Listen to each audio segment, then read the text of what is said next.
행복한 안식일입니다, 여러분. 메리 크리스마스. 우리 재림교인들이 이 말하기가 그렇게 어색해. 메리 크리스마스. 네. 감사합니다.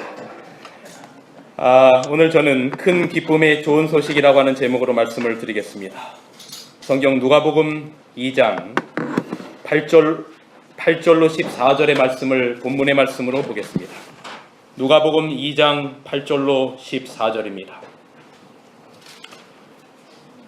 그 지역의 목자들이 밤에 밖에서 자기 양떼를 지키더니 주의 사자가 곁에 서고 주의 영광이 그들을 두루 비침에 크게 무서워하는지라.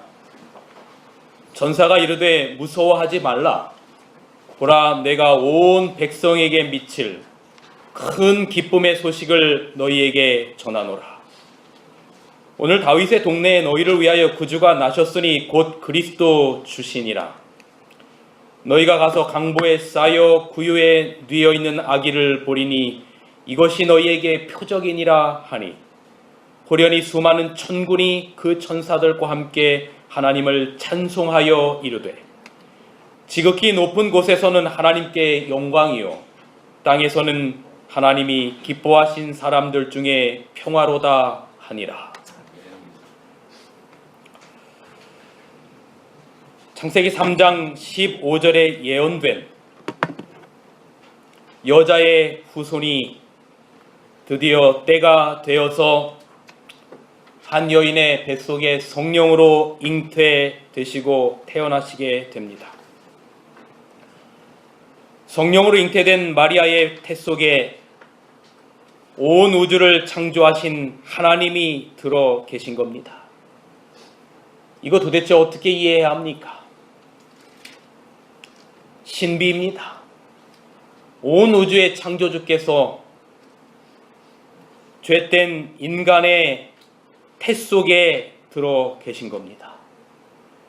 거룩하신 하나님께서 인간이 되신, 도대체 이해할 수 없는, 이해할 수도 없고 감히 하려고 노력하기도 어려운 성육신의 사건입니다. 그 당시에 로마의 황제였던 가이사 아구스토가 영을 내려서 천하로 다 호적하라고 명합니다. 이때에 성령으로 예수님을 잉태한 마리아 그리고 요셉은 나사렛에 살았습니다. 그런데 이때로부터 약 700년 전에 미가서 5장 2절에는 예수님께서 베들레헴에 태어나시도록 예언이 되어 있습니다. 그런데 이들이 살고 있는, 마리아와 요셉이 살고 있는 나사렛이라고 하는 지역으로부터 예수님이 태어나도록 미가서 5장 2절에 예언된 베들레헴이라고 하는 지역까지는 약 145km나 되는 엄청난 거리의 지역입니다. 이곳이 이 잉태된 마리아와 요셉이 살고 있는 지역이었고, 예수님이 태어나기로 예언된 미가서 5장 2절의 예언을 성취하기 위해서는 이 아이를 가진, 예수님을 성령으로 잉태한 마리아가 어디로 가서 아이를 낳아야 예언이 이루어지는 건가 하면 이 베들레헴이라고 하는 지역에 가서 아이를 낳아야 미가서 5장 2절의 예언이 이루어지는 겁니다. 이 거리는 약 145km의 직경의 거리입니다. 오늘날처럼 차가 있는 것도 아니고 기차가 있는 것도 아니고 거기를 가려면 나귀를 타든지 아니면 그냥 걸어서 가야 되는 형편입니다. 그런데 성경에 예수님께서 예수님에 대한 많은 예언들, 수백 가지의 구약의 예언들 가운데 하나인 베들레헴에서 태어날 거라고 하는 예언을 이루려고 그때에 하나님은 섭리하셔서 황제 가이사 아구스토가 영을 내려서 다 자기의 고향으로 가서 호적하라고 하는 명령이 떨어지게 된 것입니다. 마리아와 요셉은 만삭의 몸을 가지고 고생 끝에 아마 이렇게 혹시 나귀를 타고 갔을지 모르겠어요. 나귀를 타고 140km나 되는 45km나 되는 거리를 여러분 이 임신한 만삭된 아내를 데리고 왔으니 얼마나 하루에 많이 갈 수 있었겠습니까? 자칫 잘못하면 위험한 상황이 될 수 있기 때문에 정말로 조심조심해서, 그리고 이미 하나님의 천사가 나타나서 이야기했기 때문에 너의 태중에 있는 이분은 그냥 보통뿐이 아니라라고 하는 그러한 특별한 사명을 받은 사람이기 때문에 얼마나 조심스럽게 145km의 길을 갔을까요? 지치고 힘든 길이었을 겁니다. 목마르고 배고픈 길이었을 겁니다.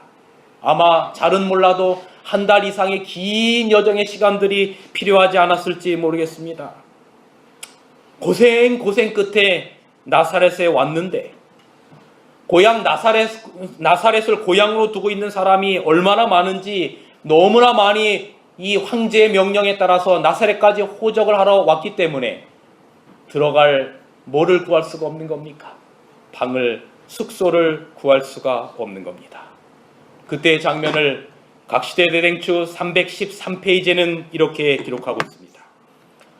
먼 나사렛의 산골로부터 베들레헴까지 찾아간 두 사람의 피곤한 여행자는 그 마을의 좁은 길을 동쪽 끝까지 걸어가면서 밤 동안에 쉴 곳과 잘 곳을 찾았으나 허사였다.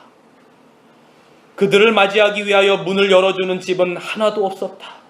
마침내 그들은 비천한 한 외양간에 숙소를 정하였는데 거기서 세상에 구주가 탄생하였다.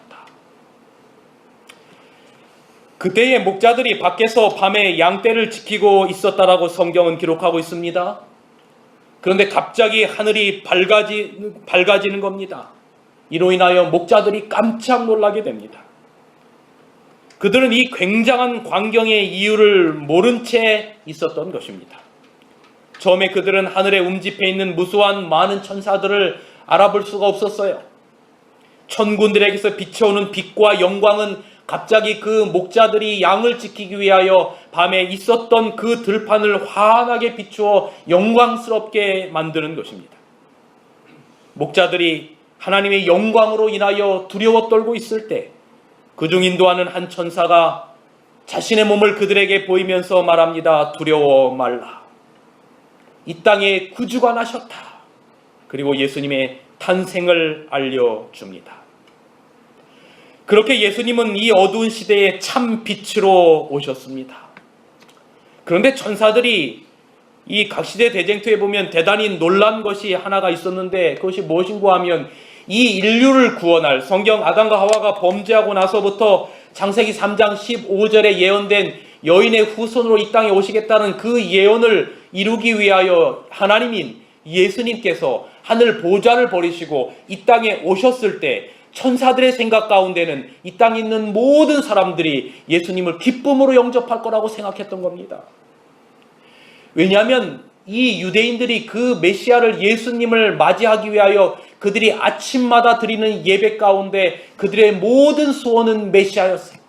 그리고 이 땅에 태어난 모든 여인들은 자기가 그 메시아를 잉태되는 꿈을 가지고 살았던 겁니다.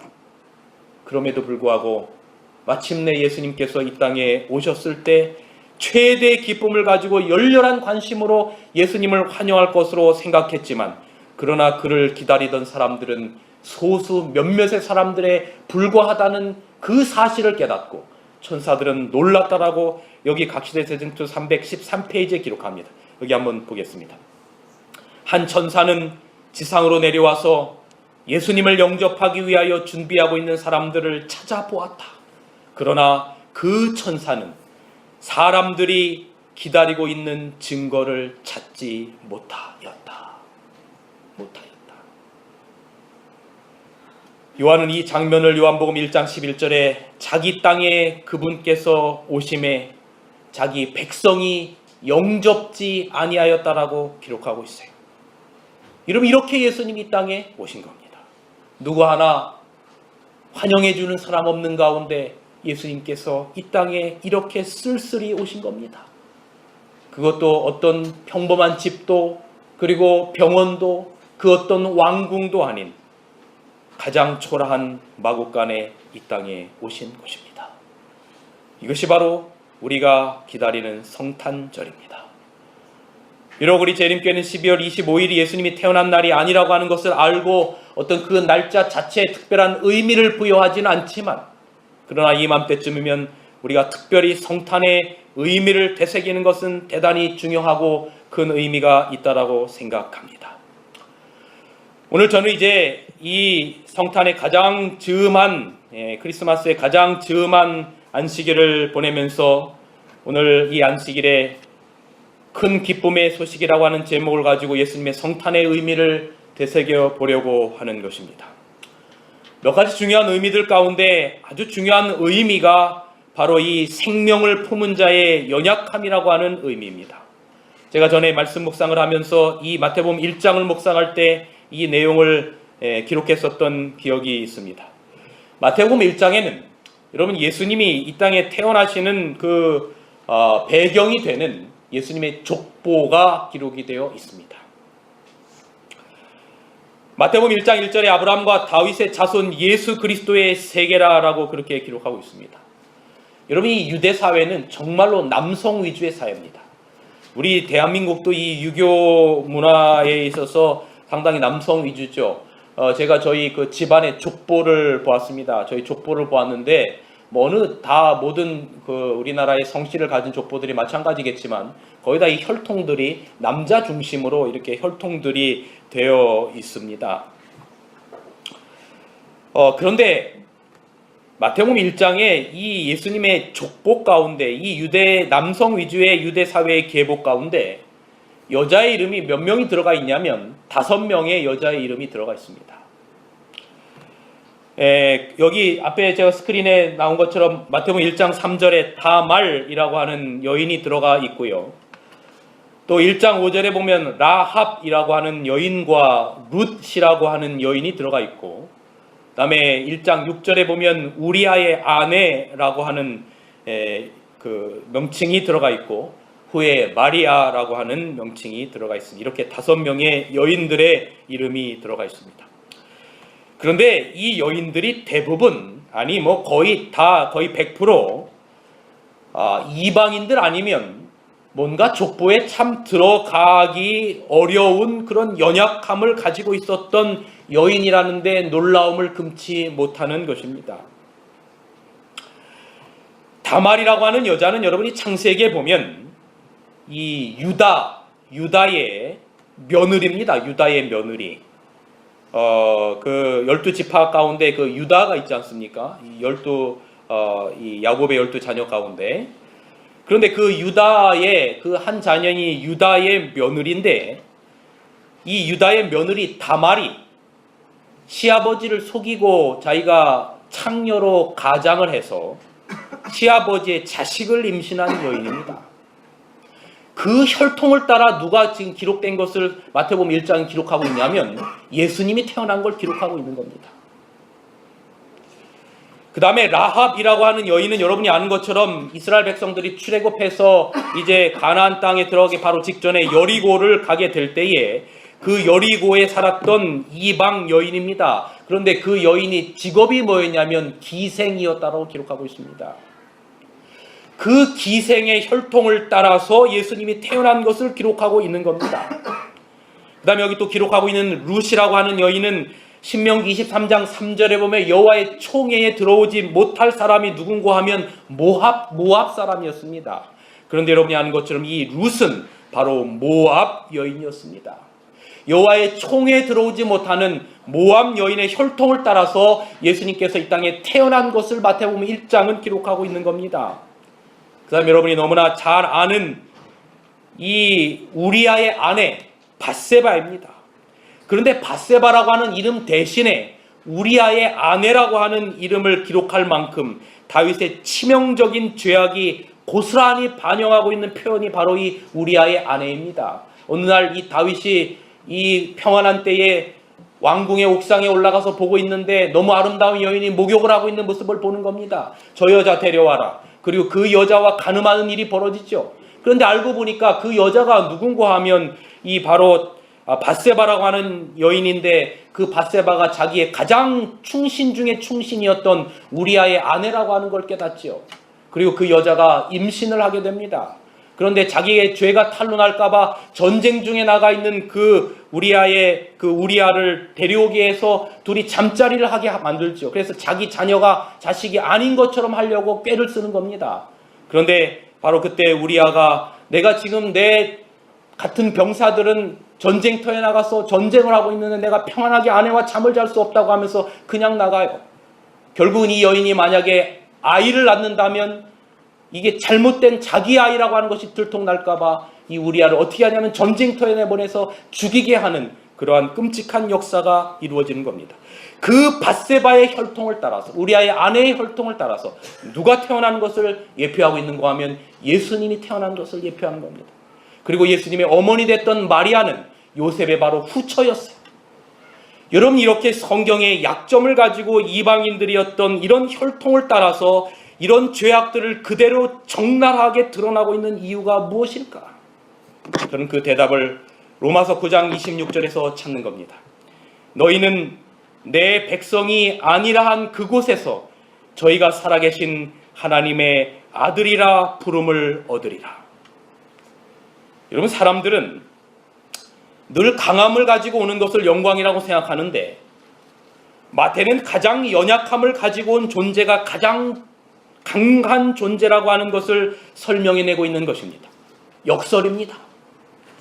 잘생기고 머리 휘날리고 백마 타고 오는 강한 왕권을 가지고 있었던 메시아를 기다리고 있었던 유대인들에게 이사야 53장 2절처럼 연한 순 같고 마른 땅에서 나온 줄기 같아서 고운 모양도 풍채도 없고 흠모할 만한 없는 연약함의 메시아는 정말로 실망감 그 자체였습니다. 그럼에도 불구하고 왜 마태는 예수님의 태어남을 기록하는 신약을 시작하면서 마태복음 1장 1절에 굳이 빼먹어도 될 다말과 라합과 룻과 우리아의 아내를 예수님의 족보에 당당히 기록할까? 왜일까요? 왜냐하면 그분의 오신 방법이 연약함입니다. 마태복음 1장의 그 연약함의 족보 속에는 하나님의 품성이 들어있는 것입니다. 여인의 태 속에 생명을 품을 때 아이의 생명을 보존하기 위해서는 엄마의 살과 피와 에너지의 모든 것을 다 자식에게 주고 엄마는 스스로 약해집니다. 내적으로 외적으로 다 주는 것입니다.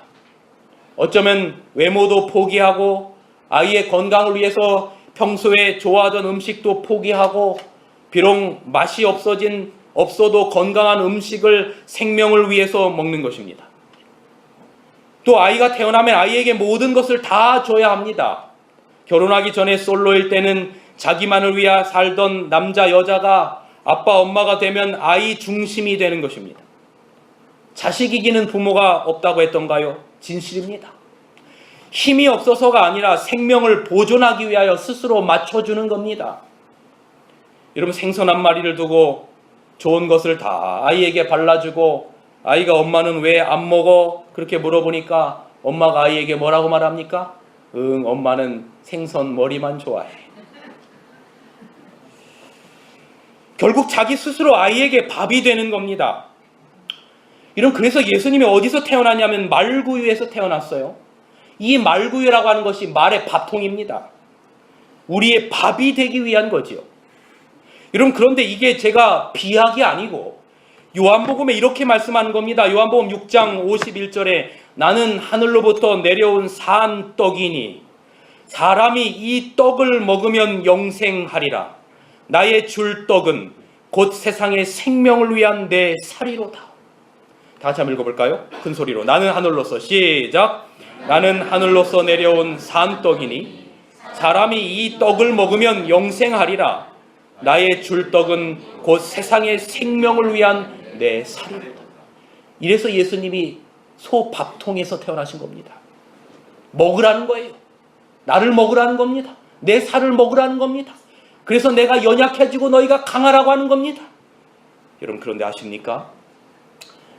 자식의 목숨이 위태로워질 때는 자식 앞에서 한없이 약했던 부모가 자신의 생명을 구하기 위해서 가장 강해지고 심지어는 목숨을 버린다고 하는 사실을 말입니다.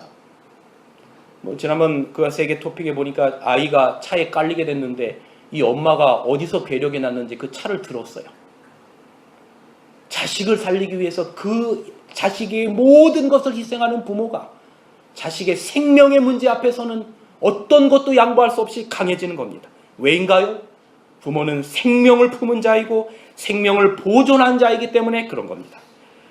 생명을 품지 않을 때는 사람들은 다 강해야 된다라고 생각하지만 생명을 품은 순간 부모는 그 생명을 위해서 자신이 비록 약해져도 다 주는 것입니다. 이것이 연약한 모습으로 예수님이 이 땅에 오신 이유입니다. 사랑이신 예수님이 온 우주의 왕의 자리를 버리고 가장 초라하고 연약한 족보와 함께 연약한 엄마의 모습으로 오신 겁니다. 아들을 낳으리니 이름을 예수라 하라. 이는 그가 자기 백성을 저희 죄에서 구원할 자임이심이라. 사랑하는 여러분, 생명을 품고 있는 엄마는 그 생명을 위해서 모든 것을 내어줍니다. 목숨까지 내어주는 자가 진실로 생명을 품고 나아갈 수 있는 겁니다. 성경 창세기 1장에는 아담의 생명을 품은 하나님이 마태복음 1장에는 그 생명을 재창조 보존하시려고 다 주시기 위해 연약한 모습으로 오시는 겁니다. 아이들이 부모에게 돈을 맡기지 않았는데도 돈을 달라고 당당하게 요구를 합니다. 내가 내일 모레면 생일인데 엄마 아빠 뭐 사줄 거냐고 묻습니다. 그런데 여러분, 제가 그 말씀을 드리는데 저희 어머니는 저희 자녀들에게 어릴 때부터 뭐를 교육시키셨냐면 생일날이면 부모님으로부터 먼저 아들아 생일 축하한다 그런 말을 별로 듣지 않았습니다. 뭐라고 말하냐면 저희가 먼저 전화를 해서 낳아주시느냐고 고생하셨습니다 그 말 하라고 가르치셨어요. 지금도 생일이면 전화해서 저를 낳아주시냐고 고생하셨습니다 그럽니다. 그러면 저희 어머니가 그때 생일 축하한다 그러셔요. 근데 여러분 이게 진실이에요. 사실 아들 자녀의 생일은 누가 가장 수고한 날인고 하면 엄마가 가장 수고한 날입니다. 그런데 가장 부모가 엄마가 수고한 날에 엄마가 가장 바쁜 거예요. 자식을 위하여 미역국 끓이고 맛있는 음식도 하고 아이들 선물 사고 가장 손해보는 날이 부모가 엄마가 가장 수고한 생일날 가장 손해보는 날입니다. 부모에게 생산적인 일은 한 적도 없고 부모가 돈을 빌린 것도 아닌데 자식이 그렇게 요구하고 부모는 그 앞에 연약해지는 이유가 뭐냐면 생명관계이기 때문에 그런 겁니다. 여러분 생명관계라고 하는 것은 생명을 품은 자와 함께 가는 겁니다. 하나님과 세상도 그런 관계 속에 있는 겁니다. 그런데 예수님이 엄마의 모습으로 오셔서 믿는 자들을 그런 관계로 보고 계신 겁니다. 그래서 마침내 목숨까지 주십니다. 이것이 바로 하나님의 자녀들의 오늘 저희들의 로마서의 퀴즈처럼 감격이고 은혜입니다. 이것이 바로 생명을 품은 자의 연약함입니다. 성탄절에는 그 은혜를 꼭 기억하는 날입니다. 또 다른 이 성탄절에 우리가 기억해야 될 두 번째 중요한 의미는 뭐냐면 큰 기쁨의 소식이라는 겁니다. 여러분 우리가 메리 크리스마스라고 하는 말을 쓰는데 이 메리라고 하는 말이 무슨 말입니까? 기쁘다, 즐겁다 그 말입니다. 근데 이 즐거운 성탄, 즐거운 크리스마스라고 하는 왜냐하면 우리가 행복한이라고 하는 말도 붙일 수 있고 뭐 많은 말을 붙일 수가 있어요. 그 성탄 혹은 크리스마스 앞에. 근데 왜 우리가 메리, 즐거운이라고 하는 말을 붙이냐면 여러분 대단히 이게 성서적인 얘기예요. 크리스마스의 기조는 즐겁다라고 하는 기조입니다. 여러분 이사야 60장에 보면 이스라엘 백성들이 바벨론 70년 포로 생활을 마치고 귀환한 사람들에게 주는 하나님의 예언적인 격려가 담겨 있는 게 이사야 60장의 기록입니다. 자, 그런데 이 이사야 60장의 기록을 보면 1절부터 4절까지를 제가 우리 1절을 여러분들이 한번 같이 읽어주시겠어요? 큰 소리로 60장 1절. 자, 시작. 빛을 발하라. 이는 내 빛이 이르렀고 여호와의 영광이 내 위에 임하였음이라. 그 다음에 제가 읽겠습니다. 보라, 어두움이 땅을 덮을 것이며 캄캄함이 만민을 가리려니와 오직 여호와께서 내 위에 임하실 것이요 그 영광이 내 위에 나타나리니 그랬어요. 그래서 그 다음에 나라들은 또 왕들은 광명으로 나오고 아들과 딸들이 너에게 돌아올 것이다 라고 하는 이야기를 여기 예언적인 격려가 들어 있습니다. 여러분 이스라엘 백성들이 70년간 바벨론의 포로 생활을 마치고 벅찬 설렘을 안고 예루살렘에 귀환했습니다. 예루살렘의 고향에만 돌아가면 정말로 뭔가 신세계가 펼쳐질 것으로 생각했을 거 아니에요. 그런데 여러분 그들 앞에 닫혀있는 현실은 어두움과 절망과 좌절이었어요. 바벨론에 의해서 폐허로 된 도성들을 보고 길이 집이고 모든 것들이 다 불타버리고 망가진 그야말로 황폐화된 그런 도성들을 보면서 억장이 무너질 것 같은 슬픔을 느끼는 겁니다. 무너진 것들은 건물만이 아니었어요. 살림살이가 워낙 힘겼다 보니 인심도 흉흉해지고 서로를 바라보는 사람들의 시선은 가파롭기 이를 데가 없었어요. 바로 그러한 때에 그러한 상황에서 주님께서 주셨던 메시지가 이사야 60장 1절의 기록입니다. 일어나라 내 백성들아, 절망하지 말고 좌절하지 말아라. 일어나서 빛을 비추어라. 구원의 빛이 너에게 빛이었으니 주님의 영광이 아침 해처럼 너희 위에 머물 것이다 라고 말하는 것입니다. 낙심하고 절망한 이들에게 이 두 마디의 말은 강력하게 이를 데 없었어요. 일어나라, 일어나라, 빛을 발하라, 빛을 비추어라. 이 말은 잊고 있었던 소명을 상기시키는 말이었어요. 소명을 잃어버릴 때 여러분 우리는 가장 작은 시련 앞에도 무너져 버립니다.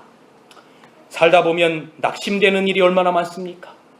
그때마다 우리는 절망감을 토론하곤 합니다. 얼마 전 세계적으로 유명한 우리 아이돌 가수 한 명이 삶의 의미를 발견하지 못하고 자살한 사건은 우리 모두와 전 세계의 사람들에게 큰 충격을 주었어요.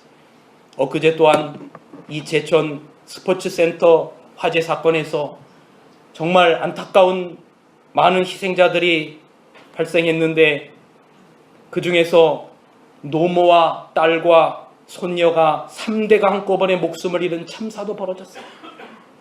경기도 용인에 사는 이 민윤정이라고 하는 이 엄마가 지난달 수능을 마치고 대학 입학을 앞둔 그 딸과 함께, 18살 먹은 딸과 함께 정말로 얼마나 그 딸 뒷바라지 하느냐 고생 많이 했겠어요. 정말 그래서 좋은 대학에 좋은 성적으로 그렇게 들어갔는데, 이 엄마가 딸과 함께 친정어머니가 거주하는 제천을 찾았어요.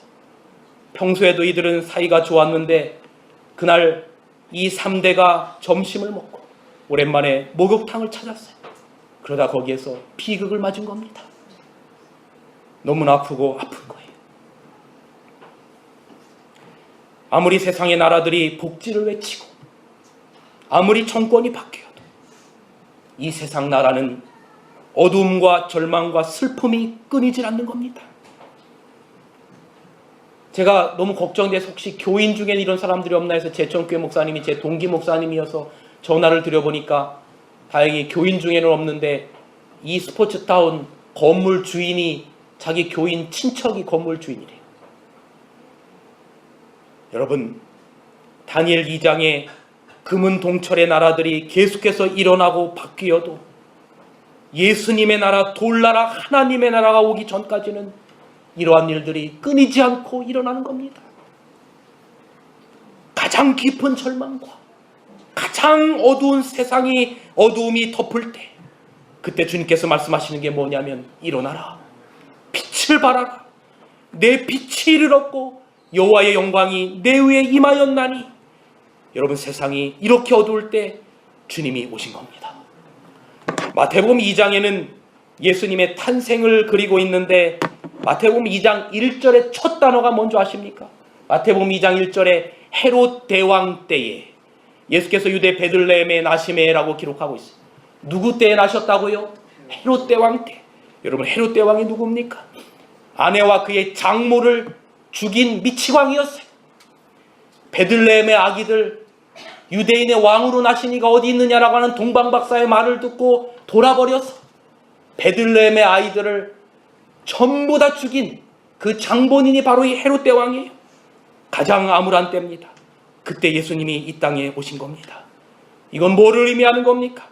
희망을 잃어버린 실직 노동자들이 세상을 등지고, 빛에 몰린 이들이 벼랑 끝에 서고, 청년 세대들의 얼굴에 생기가 사라지는 시대지만, 주님은 오늘 우리들의 마음 가운데 마음마다 말씀하시기를 일어나서 빛을 발하라고 말씀하십니다. 사랑하는 성도 여러분, 절망하지 맙시다. 연약한 족보에서 태어난 분이, 마을 구유 속에서 태어난 분이, 십자가에서 처형당한 분이 오히려 세상의 구원자가 되는 이 엄청난 역사를 잊지 마시기 바랍니다. 어두움과 절망과 슬픔조차도 믿음이라고 하는 용광로에 넣어서 빛으로 변화시켜야 합니다. 현실은 우리를 자주 넘어뜨립니다. 그래도 사랑하는 성도 여러분, 우리가 일어나십시다.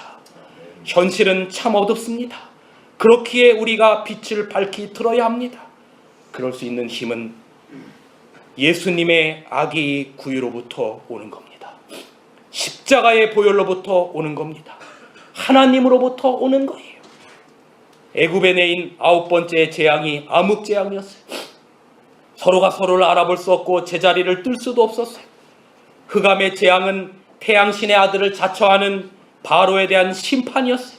그런데 우리는 놀라운 말을 듣는데, 출애굽기 11장 23절에 그 암흑이 애굽 세상을 다 덮을 때 성경은 뭐라고 말하냐면, 그러나 이스라엘 자손이 사는 곳에는 어디에나 빛이 있었다라고 기록하고 있습니다.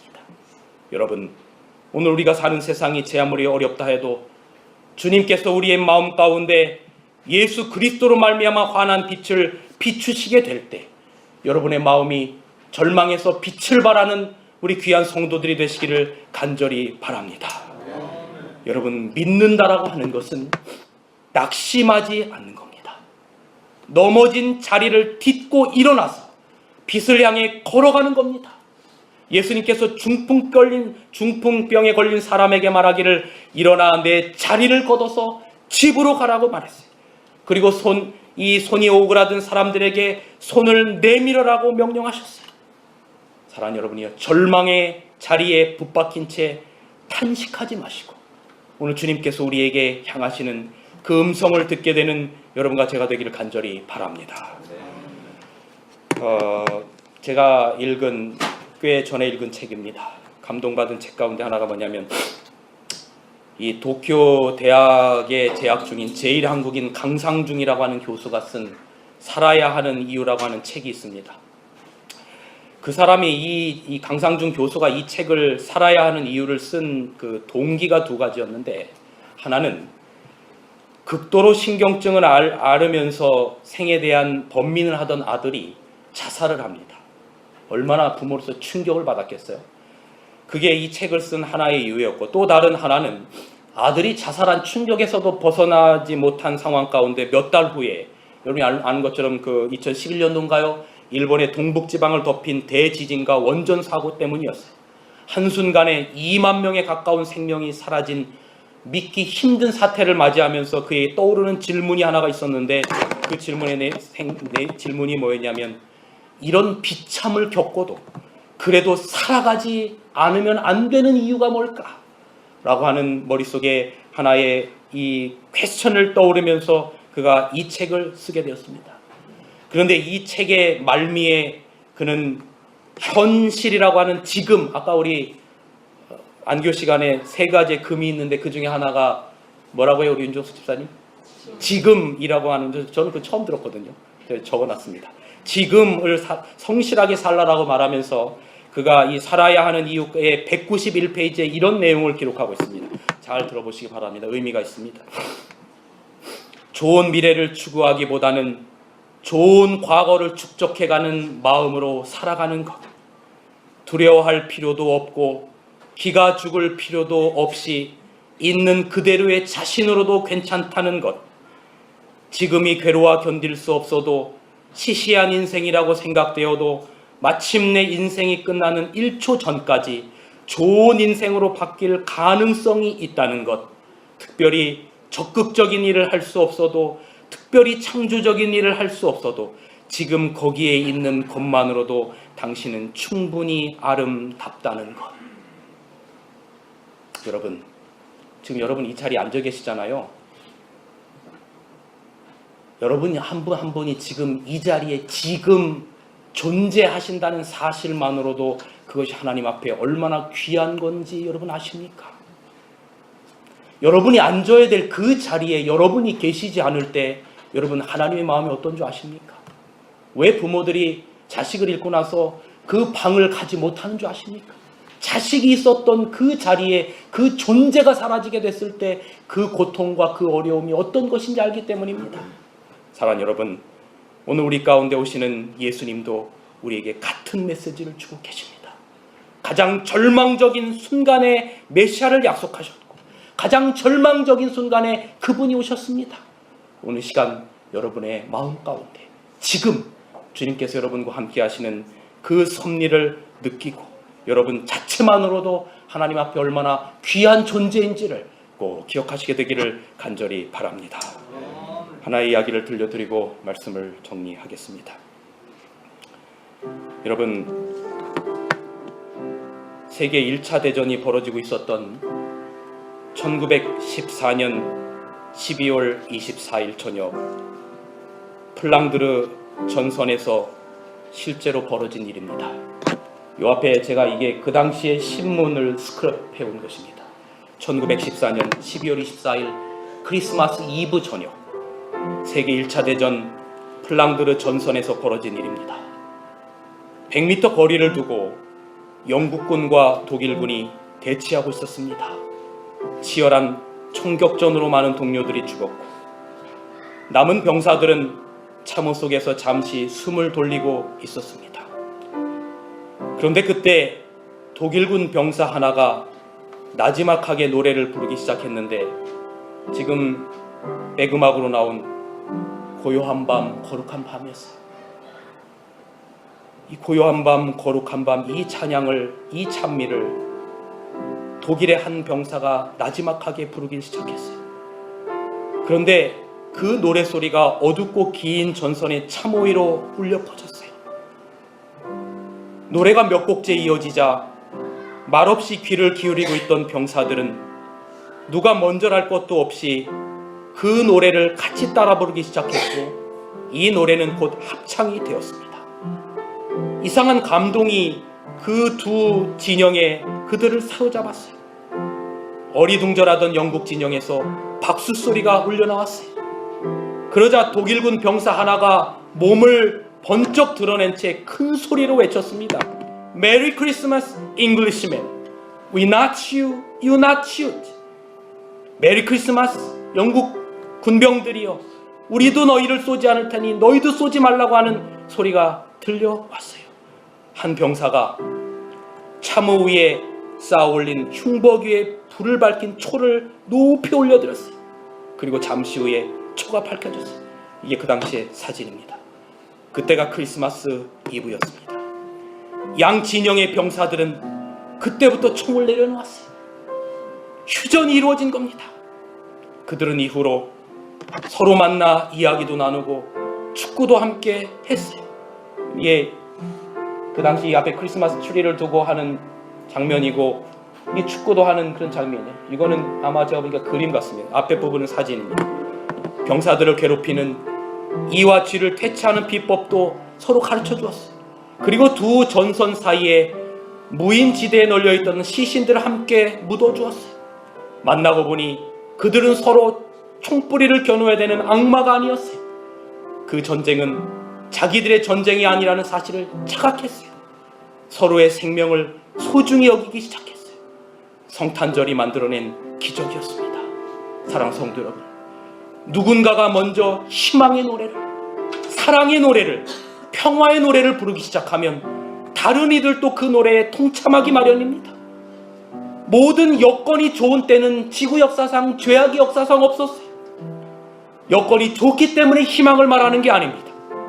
희망을 말하기 힘들어도 기어코 희망의 노래를 부르는 이야말로 진정한 믿음의 사람입니다.